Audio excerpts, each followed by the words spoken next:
Em Lucas, no capítulo 18, e no versículo 1, nós lemos: disse-lhe Jesus uma parábola sobre o dever de orar sempre e nunca esmorecer.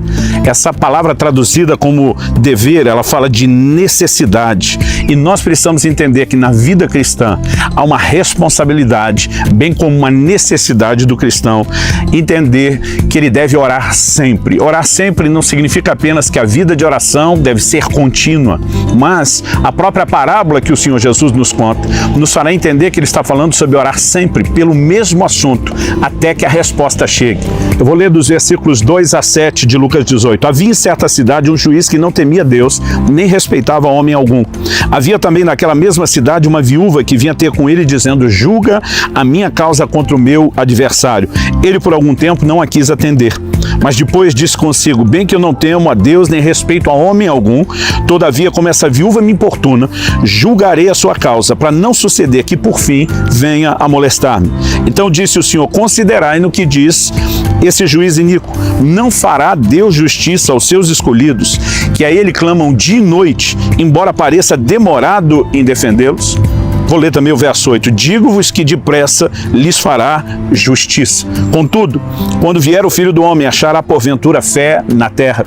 O que aprendemos nessa parábola e nesse ensino do nosso Senhor é que, em primeiro lugar, o juiz não é uma figura de Deus. Jesus chama esse juiz de um juiz iníquo. É alguém que atendeu essa mulher por razões egoístas, mais porque ele não queria ser incomodado do que porque ela tinha uma necessidade que merecia ser atendida. Esse juiz não é uma figura de Deus. Jesus o introduz na história para, na verdade, fazer um contraste. Ele está dizendo: se esse juiz já atendeu uma importunação, sendo um homem iníquo, sem os bons valores, não fará Deus, que é bom, que nos ama, justiça aos seus escolhidos?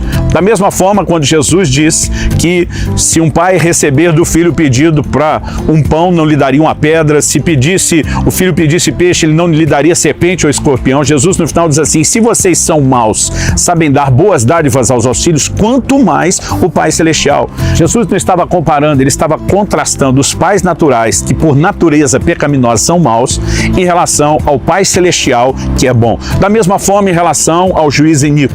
Então, a primeira lição a ser tirada aqui é que ele não figura Deus, ele é apenas um contraste do Deus que é bom, que nos ama e que tem zelo e cuidado por nós. No entanto, ainda assim, Jesus está falando sobre o dever de orar sempre.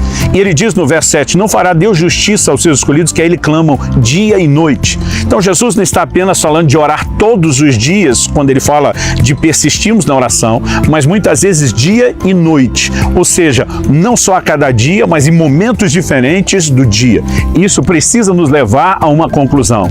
Jesus diz que, embora pareça demorado, ele depressa vai fazer justiça.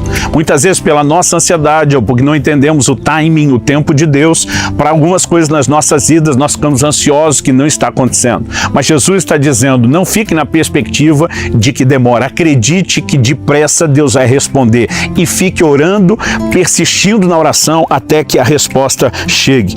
Nós também precisamos entender que Jesus, no versículo 8, ele diz, porventura, quando vier o Filho do Homem, achará fé na terra? Ele está dizendo que uma das características do tempo do fim, próximo à vinda do Senhor, é que faltaria fé. Portanto, Jesus está relacionando a persistência na oração com a fé.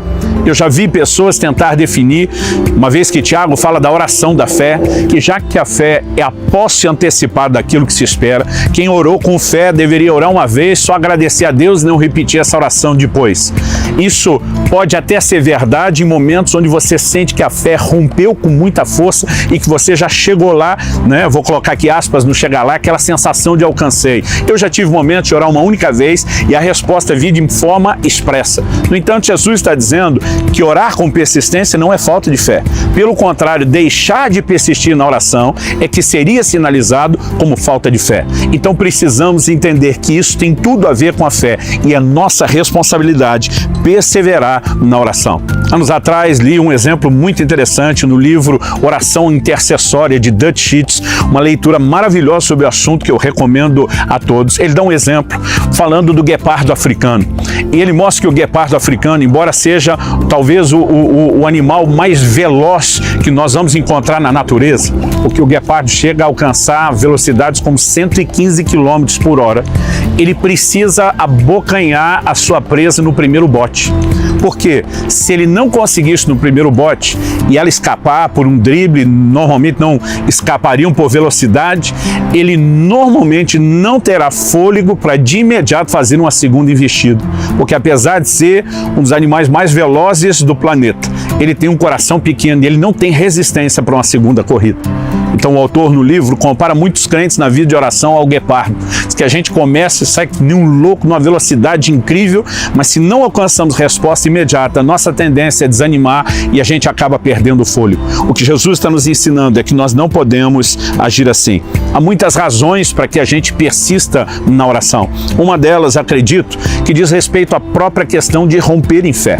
Nós olhamos para a Bíblia falando a respeito de Abraão, que creu em Deus, isso lhe foi imputado por justiça, mas ao mesmo tempo, a palavra de Deus diz que Abraão não vacilou na fé, antes se fortaleceu dando glória a Deus. Nem sempre a nossa fé, ainda que tenha um posicionamento imediato, ela está completa e alcançou o resultado todo. E muitas vezes nessa persistência de oração, que exige que nós coloquemos os nossos olhos em Deus e não na circunstância, a nossa fé é fortalecida. Então a Bíblia diz que Abraão, Romanos 4, verso 19, diz que ele não vacilou por incredulidade, mas se fortaleceu na fé, dando glória a Deus. Porque dar glória a Deus fortalecia a sua fé? Porque impedia Abraão de olhar para a circunstância e colocava os seus olhos no Deus que fez a promessa e é fiel para cumpri-lo.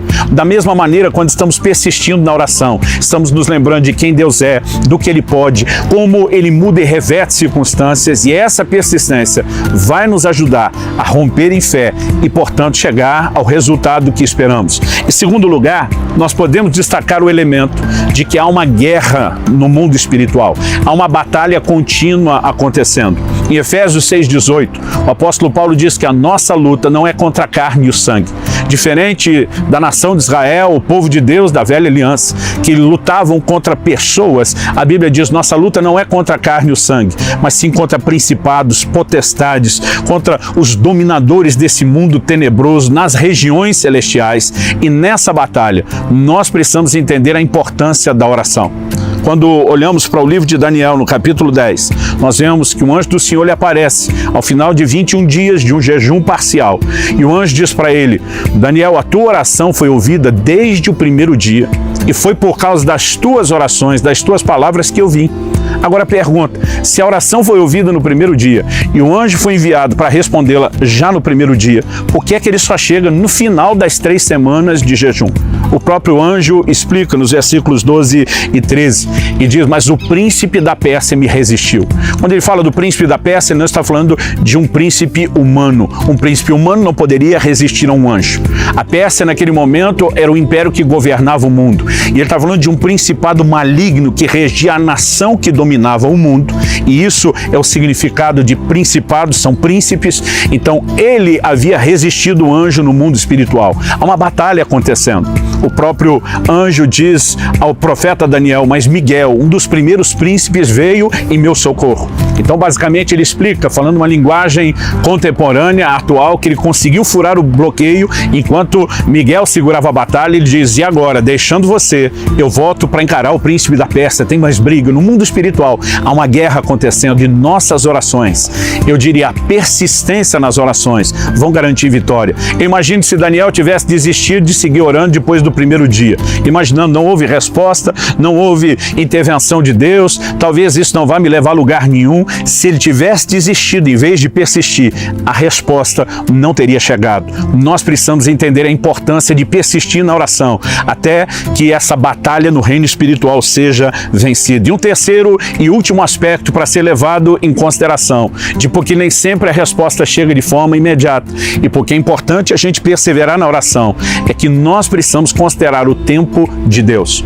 No Evangelho de Lucas, no capítulo 1, eu vejo uma ilustração incrível a respeito disso.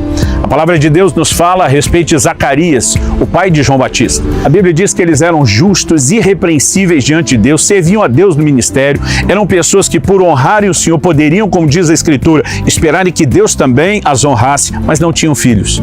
Depois de muito tempo, quando já eram avançados em idade, um anjo aparece para dar notícia de que aquela oração, lá do início, Zacarias nem estava orando mais porque ele já não está mais nem acreditando na possibilidade de que agora na sua velhice algo aconteça, mas o anúncio é feito. Deus, quando ouviu aquela oração, ele decidiu não apenas dar um filho qualquer, mas o filho. Jesus fala a respeito de João Batista, dizendo que não há entre os nascidos de mulher maior do que ele. Mas quando Deus decidiu responder com algo tão bom, João Batista não podia ser liberado logo. Por quê? A Bíblia diz que Jesus vem na hora certa, na plenitude dos tempos. Então, o filho que Deus decidiu dar a eles precisava estar atrelado ao tempo da chegada de Jesus, o Filho de Deus. Eles tiveram que esperar, mas a espera foi recompensada. Não desanime. É nosso dever, é nossa responsabilidade persistir na oração. E ao fazer isso, honramos a Deus. Mas quando também chegarmos ao resultado, teremos a recompensa que vai alegrar o nosso coração.